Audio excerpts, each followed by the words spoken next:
For this tutorial, you will need Java and Eclipse installed.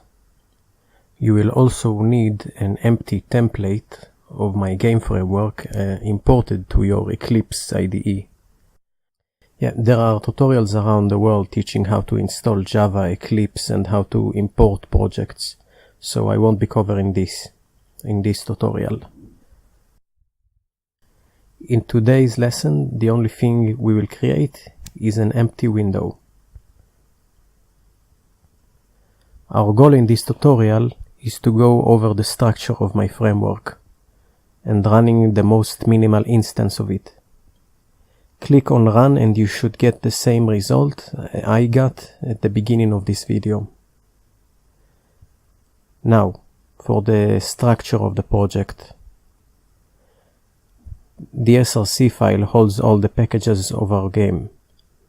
For now, there is only main package. It holds ymain.java, the only file that holds all the code for our simple program. Jars holds all the necessary jar files that are required to run my framework. No changes are needed to be done to this folder, leave it as it is. lwgl.jar is a popular graphic library in Java. Slick.java is a Java game engine based off lwgl. yengine.jar is my framework. I created it based on the slick.java engine with my own logic and structure inspired by the Flashpunk Flash game engine. Native. Again, no need to change this folder at all, leave it as it is. It holds all the DLLs, etc. and required files to run slick.java and lwgl libraries, res. The res folder for now is empty. This is where we will place all of our game's resources like images and sound files.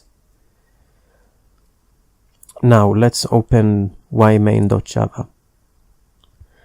The first few lines import all the needed files to run the game.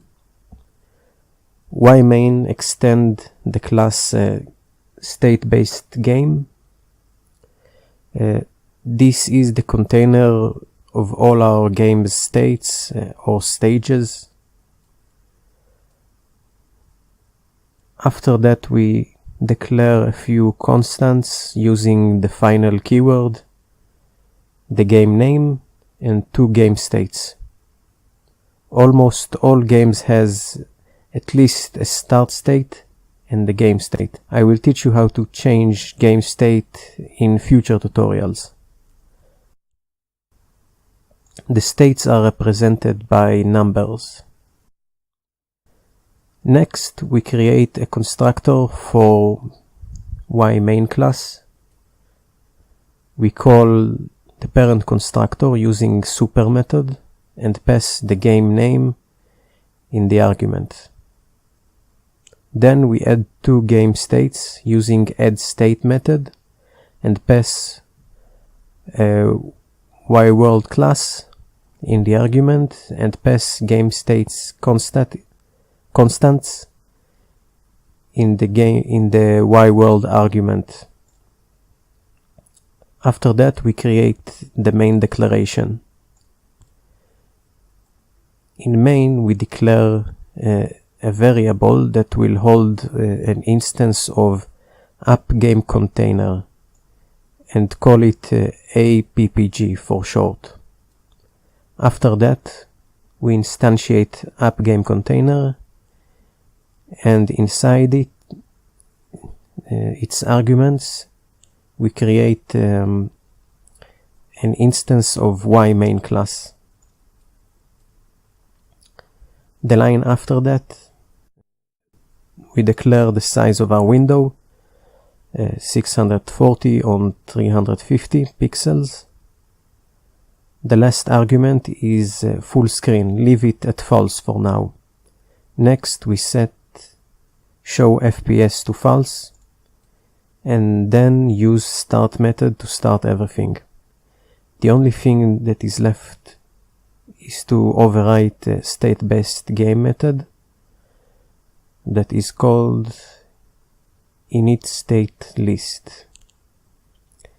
What it does is to initialize the list of game states for this game. We get both of our state and pass the game constant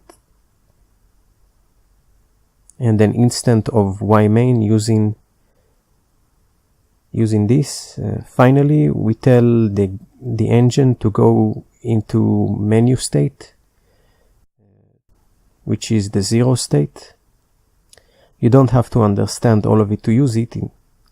In the future, you can tweak it a little bit to change the window size or add new states or change the game name. In the next tutorial, we will show you how to add a simple entity to our game and make it move.